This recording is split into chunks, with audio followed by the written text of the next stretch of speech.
Welcome to Samba Samba. Enjoy the video. In this video, I will show how to fix a bumper on a Nissan Altima, only way. Start by assessing the damage and gathering basic tools like sockets, trim tools, replacement clips, and a torque wrench. Remove loose pieces and clean mounting points so new parts sit flush. Work methodically from one side to the other and keep fasteners organized. If any structural mounts are bent, address those first before aligning the bumper shell for a perfect fit. Begin by loosening all visible screws and clips while the bumper is supported to prevent it from falling. Use a small marker to label fastener locations and store hardware in separate containers. Work the bumper free from the fenders by gently pulling outward while detaching clips with trim tools. If clips resist, apply penetrating oil or warm the area to reduce plastic brittleness and prevent cracking.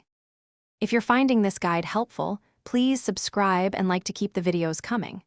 Quick recommendation: those leak-proof meal prep containers make excellent parts trays, keep bolts sorted, and stop grease from spreading in your toolbox.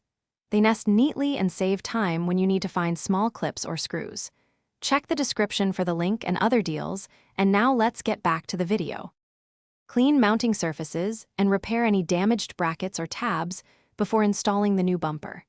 Test fit the bumper and adjust alignment with a helper to ensure even gaps around headlights and fenders.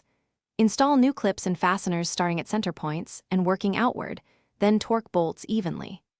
Reconnect sensors and lights, confirm operation, and recheck gap and fastener tightness after a short test drive to ensure everything stays secure. Thanks for watching. Consider subscribing if we helped you.